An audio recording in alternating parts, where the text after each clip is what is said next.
Welcome weebs, gamers, and nerds alike. Now that spring season is over and summer is starting, we have hit the halfway point of 2025 and there have been some absolutely amazing anime so far.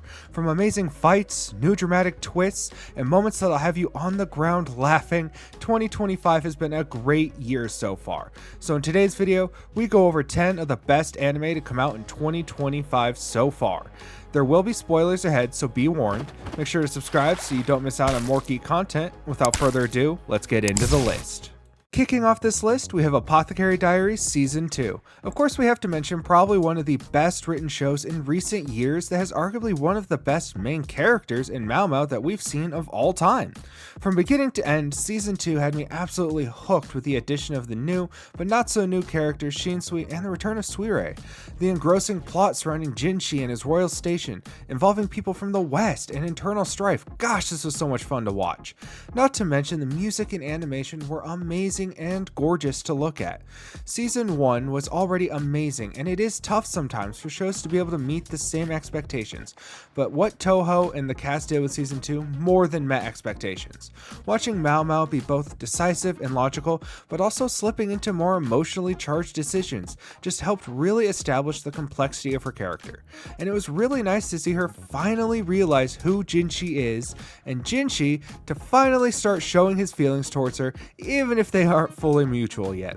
If you haven't watched Season 2 now that it is finally over, do yourself a favor and sit down and watch this darn near masterpiece in storytelling and character writing. Next up, we have Medalist. This one caught me by surprise a little bit, as I wasn't really expecting to like it, let alone as much as I did. The way this show portrays children feels extremely realistic. They have feelings, struggles, they want to prove themselves, and not show weakness to either their coaches or their peers.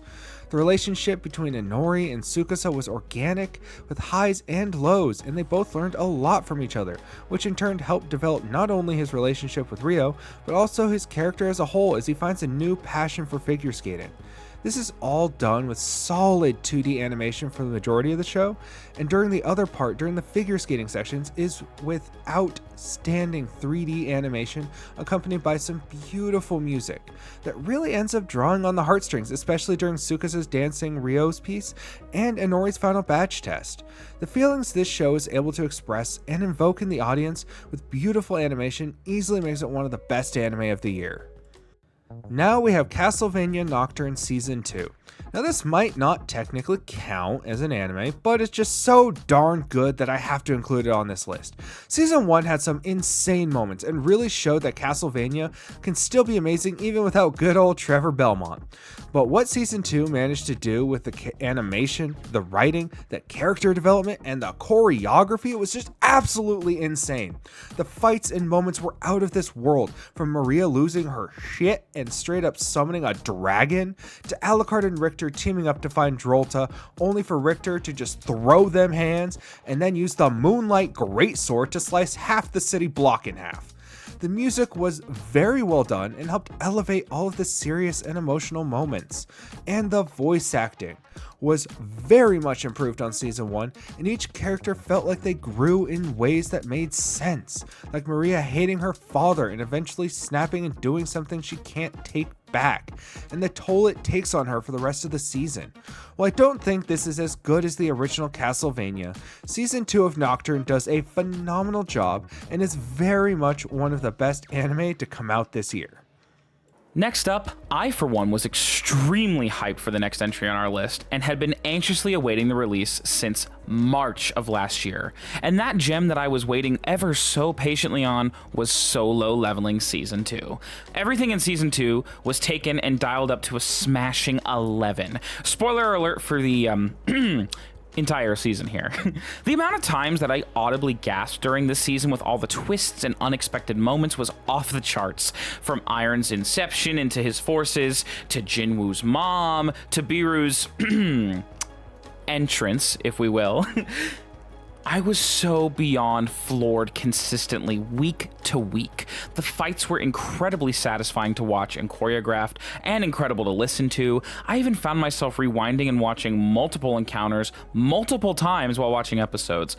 One in particular I watched, at least 50 times was the end of episode 11. If you know, you know.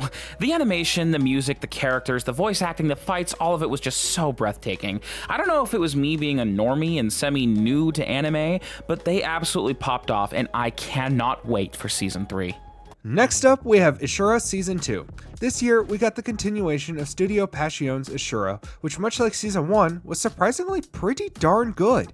If you are enjoying the absolute mega hit To Be Hero X, this is definitely another show you'd absolutely enjoy, as it follows the same seasonal structure with each episode or two following on a different extremely powerful character as they slowly intertwine them into the main story and their interactions with other characters to develop this well thought out and written web of stories that all converge on one point: a hero championship bout that'll decide the number one hero. Where Ishura differs is it has a more politically driven surrounding story in a fantastical sci-fi world. The clashing of nations as they try and make their ideals for most makes for such an intriguing concept that for the most part is executed well. This season we got a lot more characters, each with their own unique abilities that make them way too overpowered, like a giant who can shoot a bow with accuracy hundreds of miles away, or a mech that is growing in sentience that is practically indestructible, or a person who can see the future with 100% accuracy. While the animation doesn't really compare to To Be Hero X, it doesn't need to, and it shines when it needs to, making this a surprising yet welcome anime to come out this year. Now we have Windbreaker Season 2. Season 1 burst out onto the scene last year with good music, decent enough storytelling, and some darn near outstanding choreography, camera angles, and fights, almost being called the better Tokyo Revengers. Season 2 took what worked in Season 1, cranked it up to 11, and added a few spots here and there to actually make you care about the characters, and even shed a tear or two. It gets off to an insane start, hitting the ground running. If you thought there'd be a little bit of build-up, you'd be mistaken, as we hop straight into the huge fight against Keel, and it is insane, especially seeing the second years come in like Ren Kaji, which, you know, he means business when he munches down on that sucker. Of course, it takes a few episodes to slow down and develop the characters in a meaningful way, and give them seriously meaningful backstories, while yes, sometimes cheesy, are still overall effective. Cloverworks outdid themselves with the fights, making this one of the best when it comes to hand-to-hand combat in anime, and why it was one of the best shows to come out this year. Next up, we have Kowloon Generic Romance. I'm not gonna lie, this was entertaining from beginning to end with some twists I wasn't entirely expecting. It is refreshing to have a romance centered around adults, let alone those in their 30s, and not really involve school at all. The workplace romance between Reiko and Hajime was so interesting to watch, as the story of who Reiko is, how she came to be, why was she even there, how is she there, begins to unfold, and Hajime starts to grow a little as a character to begin to accept what had happened. This show is as much a focus on romance and being your true self as it is a story on grief and regret, how those feelings can take a person over, causing it to really take over their lives, becoming almost an obsession. What really tied this series together and put it up there is the music, both beautiful and energizing at parts, and yet somber and nerve-wracking at others. This was a great dramatic romance that does a pretty solid job telling its story throughout its entire runtime. Now we have My Hero Vigilantes. A lot of people were not expecting a whole lot from this series. Heck, if anything, we expected this to just be some more My Hero stuff, but what we got was so much more than that.